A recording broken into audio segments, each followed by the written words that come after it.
안녕하세요, 더월드입니다. 오늘도 파이 관련된 뉴스, 암호화폐 시장에서 주목할 몇 가지 소식을 함께 알아보도록 하겠습니다. 또한 여러분의 댓글 몇 가지를 선정을 해서 소통하는 시간도 가져보도록 하겠습니다. 제일 먼저 파이 마이그레이션 상황을 한번 살펴보도록 하겠습니다. 현재까지 마이그레이션이 된 지갑의 수는 900만 개가 조금 넘은 상태입니다. 현재 마이그레이션 속도는 빠르게 진행이 되고 있지는 않습니다. 마이그레이션 속도가 조금 아쉬운데요. 하지만 현재 미국 시간 기준으로는 아직까지 주말이기 때문에 주말이 지나고 나서 속도가 증가하기를 기대해 볼 필요가 있겠습니다. 코어팀이 언급을 한 1000만 개 지갑 달성 이 목표까지 이제 100만 개 지갑만 남아있는 상태입니다. 작년 12월에 코어팀의 공지를 한번 살펴보면요. 현재 마이그레이션 속도를 살펴보았을 때 2025년 1월이나 2월에는 1000만 개 도달을 충분히 할 수 있을 것으로 보인다. 이런 언급을 한 것을 볼 수 있었습니다. 그래서 현재 마이그레이션이 조금 빠르게 되던 조금 느리게 되던 간에 시간적 차이는 조금 있겠지만 어쨌든 코어팀이 언급을 한 것처럼 1분기 안에 또는 1월, 2월에 1000만 개 도달 가능성에 대해서는 큰 걱정을 하지 않으셔도 될 것 같습니다.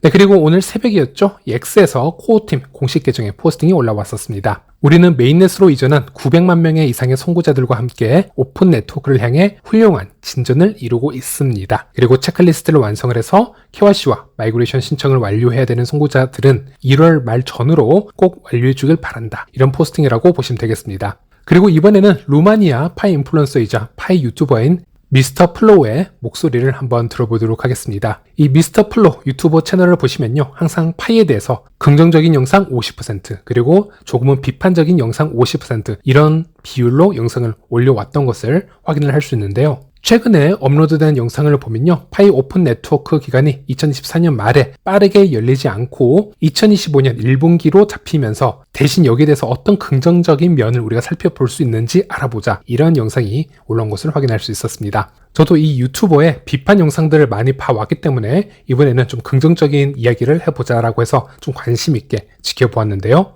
첫 번째로는 일단 코어팀이 이렇게 시간을 천천히 가져감으로써 오픈 네트워크 전환 시 더 큰 문제를 사전에 방지할 수 있고 네트워크의 자연스럽고 안정적인 운영을 돕기 위함이다. 이렇게 얘기를 하고 있습니다. 그리고 그 다음으로는 조금이라도 더 많은 유저들이 KYC 통과와 마이그레이션을 받은 상태로 오픈 네트워크를 전환하는 것이 생태계와 프로젝트에 어떻게든 더 도움이 된다는 부분이고요. 이미 1800만 명의 KYC 통과자가 있고 그 절반이 마이그레이션을 성공적으로 받은 건데 우리가 다른 타 네트워크에서 이런 역사적이라고 할 수 있는 이 대규모 커뮤니티를 찾아볼 수는 없지 않았느냐. 그리고 이미 안드로이드 기준에서만 1억 번 이상의 다운로드 수치를 증명을 했을 정도로 거대 커뮤니티를 지금 수치적으로 증명을 하고 있기 때문에 이런 성과를 거둔 상태에서도 코어팀이 조금 더 많은 유저를 유입시키려고 시간을 벌고 있다는 점에서는 이것을 나쁘게만 판단을 할 것이 아니라 긍정적으로도 받아들일 수 있어야 된다. 이런 주장을 하고 있습니다. 특히 여기서 미스터 글로는 파이 커뮤니티를 단순히 크다라고 표현하기보다는 이 자이겐틱이라든지 자이노머스라는 영단어를 사용하면서 매우 거대한 커뮤니티임을 지속적으로 강조를 해왔습니다. 그래서 매우 특별하게 거대한 커뮤니티라는 것이죠. 그래서 이런 특수성을 생각을 해보았을 때 코어팀 입장도 한번 생각을 해보는 게 좋다. 이런 영상이었다라고 보시면 되겠습니다. 그리고 오늘 새벽에 아주 짧은 이슈가 있었습니다. 파이 앱과 파이 브라우저가 동시적으로 접속이 잘 되지 않는 오류가 있었는데요. 그래서 X를 보면 한때 이로 인해서 파이 앱이나 브라우저에 어떤 큰 업데이트가 준비 중인 것이 아니냐 이런 커뮤니티의 루머가 있기도 했었고요. 아니다, 단순 점검이나 오류의 문제이다라고 또 얘기를 해주시는 분들이 많았는데 어쨌든 한두 시간 정도 접속 장애가 있었고 그 이후에는 모두 정상적으로 복구가 되는 그런 케이스가 있었습니다. 그리고 이번에 다시 OKX 거래소로 가보도록 하겠습니다. 이제 이 OKX 거래소는 매주 이 파이 관련 소식을 싣고 있는 것을 확인할 수 있는데요. 코인마켓캡 기준으로 거래소 순위 4위에 랭크된 메이저 거래소라고 보시면 되겠습니다. 지난 1월 3일에 또 다른 파이 관련 글이 올라왔고요. 여기에 대해서는 특별한 내용이 있었다라기보다는 파이의 앞으로의 로드맵을 전망하는 글을 다시 실은 것을 확인할 수 있었습니다. 예를 들어 어떤 식으로 파이 오픈 네트워크가 전환이 될지 그리고 파이 앱들과 어떤 방식으로 소통이 이루어질지 이런 것에 대해서 간단하게 소개한 글이었고요. 그래서 따로 리뷰를 해드리지는 않겠습니다. 그래서 OKX에서는 이제 파이에 관해서는 거의 시리즈물로 글을 올리고 있는 것을 확인할 수 있고요. 파이 오픈 네트워크 시점에 정말 이 파이 현물 상장을 타겟팅을 하고 있기 때문에 이런 글을 지속적으로 올리고 있는 것이 아닌가 이렇게 근거 있는 추측을 해볼 수는 있겠습니다.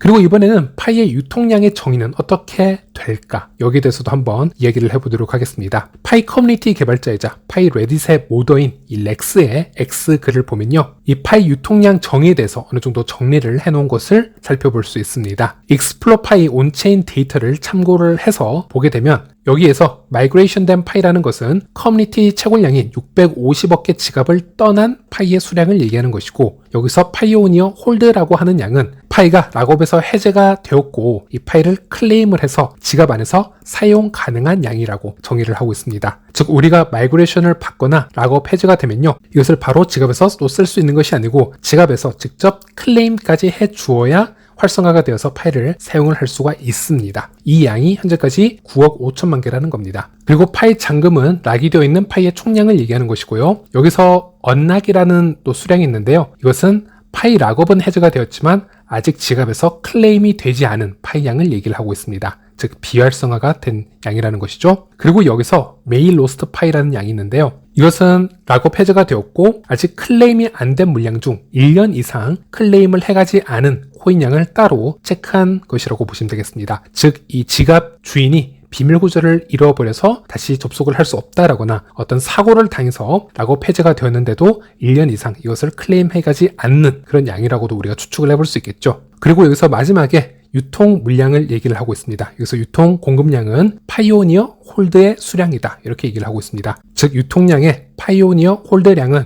이 표에서는 약 9억 5천만 개 파일을 얘기를 하고 있는 것이죠. 물론 여기서 한 가지 더 체크를 해봐야 될 부분이 있습니다. 익스플로 파이 이 사이트를 보시면요, 이 수치에는 온체인 락검량은 포함이 되어 있지 않습니다. 그래서 이 개발자가 온체인 락검량까지 제외를 해서 볼 수 있는 표를 다시 하나 개발을 했는데 그것이 바로 여기입니다. 그래서 온체인 락검량을 제외를 하게 되면 총 8억 6천만 개 정도 파이가 사용 가능량으로 나오고 있습니다. 이거를 유통량으로 볼 수가 있겠죠. 여기까지는 제가 설명을 해드릴 수가 있겠고요. 그런데 중요한 건 과연 파이가 오픈 네트워크로 전환이 되고 시장에 정말 출시가 되었을 때 공식적인 락검량이 정말 이 기준으로 발표가 될 것인가, 이 점이 의문이긴 합니다. 실제로 암호화폐 프로젝트들이 조금씩 다른 기준으로 이 유통량을 설정을 하고 있는 경우가 있기 때문에 저희들이 100% 확신을 할 수가 없는데요. 그래서 이 포스팅에도 다른 댓글, 다른 의견이 있었습니다. 미국의 파이 인플루언서 에디 같은 경우는 코어팀은 2022년 공개 AMA 영상을 통해서 다른 의견을 보여주었다라는 것이죠. 당시 니콜라스는 똑같은 질문을 받았습니다. 락업 물량도 유통 물량에 포함이 되느냐라는 질문을 받았고, Yes, based on our research so far, it seems that all other in other blockchains, any locked up balance is included in the circulating supply.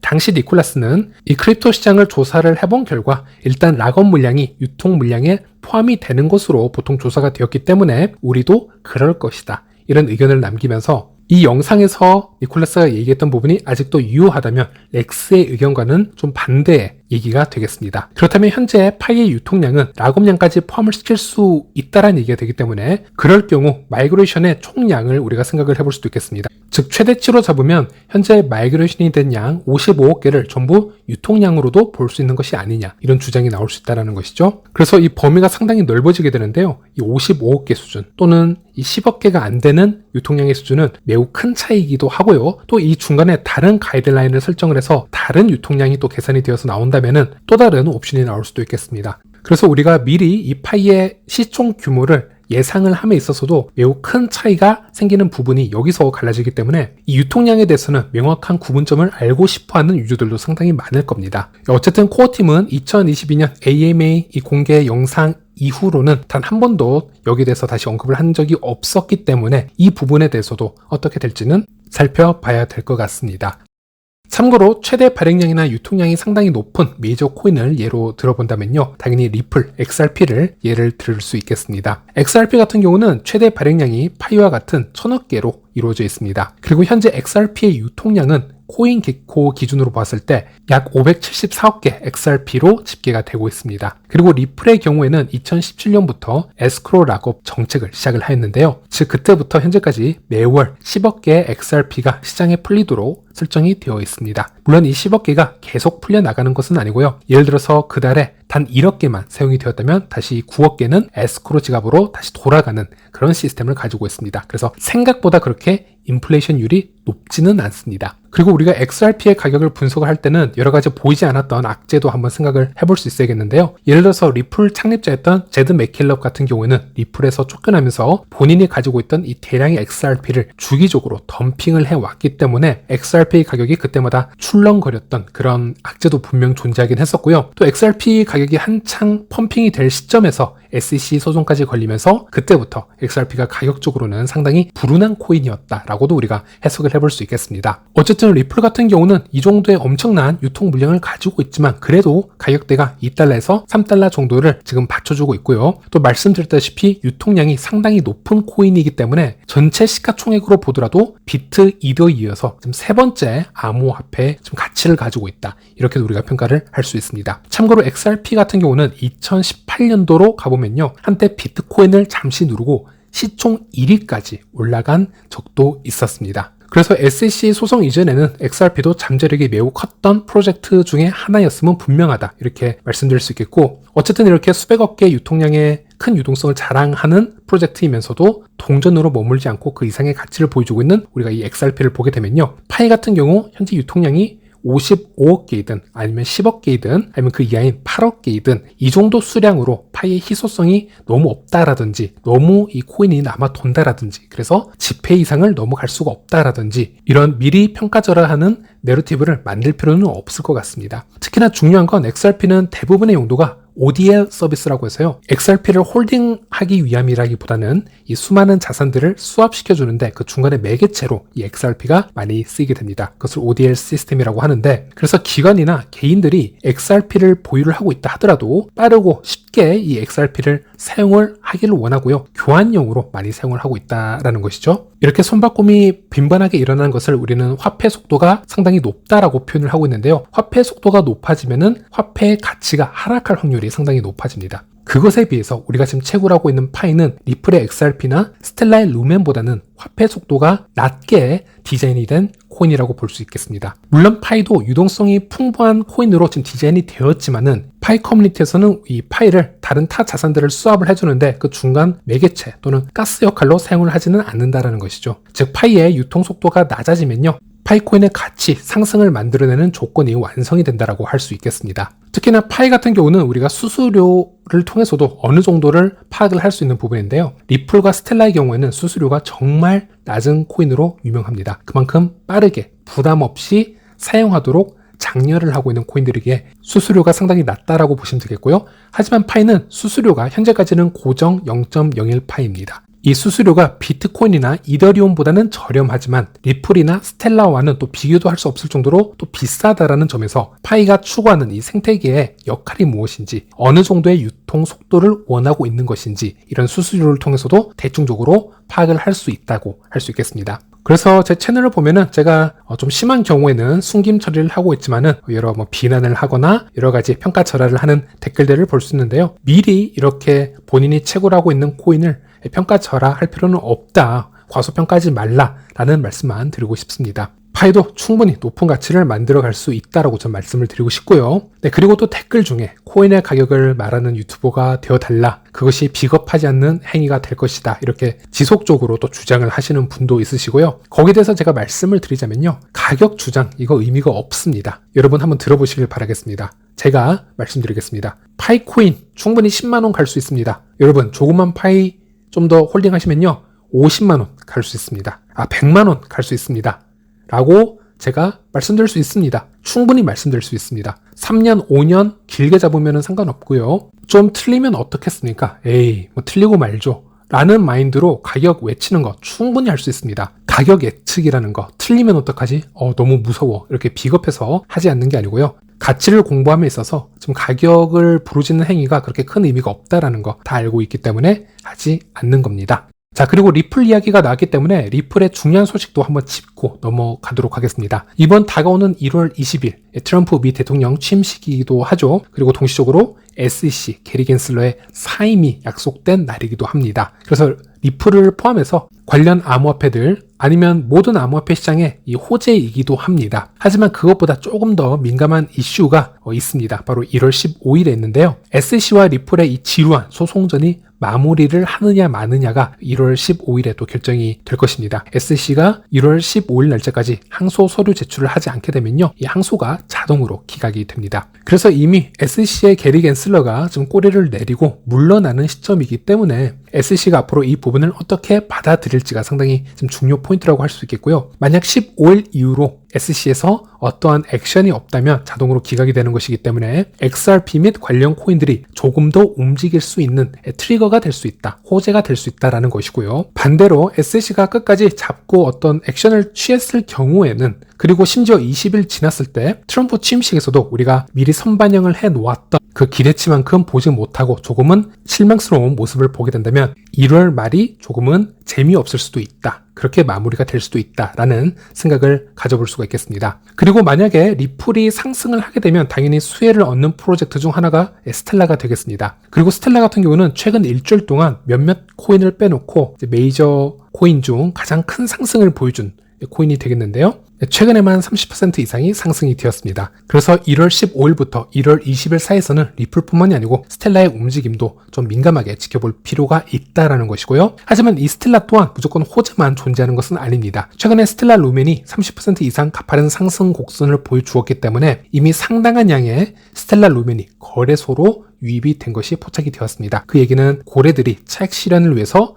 이 스텔라 루멘을 어느 정도 매도할 수도 있다라는 그런 뜻이 되겠습니다. 그래서 스텔라 루멘도 이 두 가지 양면을 모두 가지고 이 시장을 바라봐야 될 것 같습니다. 이런 소식은 사실 실시간으로 나오기 때문에 이런 양면성을 가지고 있다라는 것을 기억을 하시고 뉴스를 자주 체크하시고 빠르게 대응하는 게 최선의 방법이라고밖에 말씀을 드리지 못할 것 같습니다. 마지막으로 댓글 하나 읽어드리면서 이번 영상 마무리하도록 하겠습니다. 전부터 궁금한 게 있어서 질문을 해봅니다. 파이가 오픈넷이 되고요, 거래소 상장도 된다면 가격이 스테이블하지는 않을 것 같은데 어떻게 일상의 화폐를 대체할 수 있을지가 궁금합니다. 이렇게 질문 주셨고요. 맞습니다. 국내처럼 안정적인 법정화폐를 보유를 하고 있거나 또 안정적인 금융 인프라를 갖추고 있는 국가에서는 이 파이코인의 변동폭이 매우 심하게 느껴질 수도 있습니다. 하지만 이것은 글로벌적으로 우리가 봐야 되는 부분이고요. 세계에는 정말 많은 국가가 금융 인프라가 제대로 갖춰져 있지 않고요, 은행 계좌가 없습니다. 제가 현재 거주하고 있는 필리핀도 그렇고요, 성인 인구 2명 중 1명은 은행 계좌가 없습니다. 당연히 크레딧 카드도 보유할 수가 없고 결제, 송금 모든 부분에 장애가 있습니다. 또 스텔라의 최근 이 포스팅을 보더라도 아프리카 같은 경우는 5명 중 한 가구만 은행 계좌를 가지고 있다고 합니다. 즉 80%는 은행 계좌가 없다는 것이죠. 그래서 법정 화폐로만 경제 생활을 하기에는 상당히 여러 장애가 있다고 보시면 되겠습니다. 제가 필리핀에서 오랫동안 거주를 하면서 이런 체험을 많이 해보았는데요. 이렇게 꾸깃꾸깃한 지폐나 동전만으로 여러 비즈니스 활동을 해야 된다는 것은 상당한 좀 제약이 걸리는 부분이고요. 이런 국가에게는 디지털 페이먼트 시스템이 무조건 필요한 곳이라고 보시면 되겠습니다. 이런 곳에서 암호화폐를 사용을 할 때 하루에 변동폭이 5% 또는 많게는 10%까지 떨어진다 하더라도 그런 부분이 그런 상인들에게는 큰 장애가 되지는 않습니다. 물론 현재는 비트코인이나 이더리움 정도가 장기적으로 보았을 때 꽤나 안정적인 암호화폐라고 할 수는 있겠지만은 이런 암호화폐 생태계를 성장시켜 나가면 그 이상의 매출을 만들어 나갈 수 있기 때문에 충분히 매력적인 이 페이먼트 시스템이라고도 할 수 있겠고요. 또 하나는 전 세계적으로 이 법정화폐 인플레이션율이 매우 높기 때문에 이미 가치 하락이 큰 국가에서는 법정화폐 자체가 위험 자산으로 지금 여겨지고 있습니다. 즉 스테이블하지 못한 자산이라는 것이고요. 이곳에서는 비트코인과 같은 암호화폐가 오히려 안전 자산으로 느껴질 수도 있습니다. 이런 곳의 국민들은 하루에 몇 %의 암호화폐가 흔들리냐 이런 문제보다는 내가 법정화폐를 6개월, 1년 동안 가지고 있으면은 나의 자산이 먼지가 될 수도 있다. 이런 불안에 항상 노출이 되어 있는 사람들이기 때문에 그렇지 않을 우상향 자산인 암호화폐를 필요로 하는 경우가 있습니다. 그러면 그런 사람들에게는 비트코인이나 이더리움 같은 자산이 하루에 몇 % 정도 움직인다 하더라도 결과론적으로는 우상향을 할 것을 믿고 있기 때문에 전혀 문제가 되지 않는 것이죠. 만약 파이 생태계가 견고하게 구축이 되고 파이의 자산이 매일 어느 정도의 흔들림이 있는다 하더라도 장기적으로 봤을 때 우상향을 하는 곡선을 그려준다면 사람들은 본인들의 법정화폐보다 파이를 결제로 받는 것을 선호하는 그런 시대가 올 수도 있겠습니다. 그런 수많은 국가에서 파이를 받게 되면 그것이 당연히 펀더멘탈로 만들어지는 것이고요. 또 그런 펀더멘탈을 믿고 선진국에서는 더 큰 투자를 할 수도 있고 가치 상승을 믿고 따라가면서 결제를 받을 수도 있겠죠. 그런 선순환 구조가 나올 수도 있겠습니다. 네, 이번 영상은 여기까지입니다. 오늘 영상도 도움이 되셨다면 구독과 좋아요 부탁드리겠습니다. 여러분의 응원이 큰 도움이 되고 있습니다. 오늘도 시청해주셔서 감사합니다.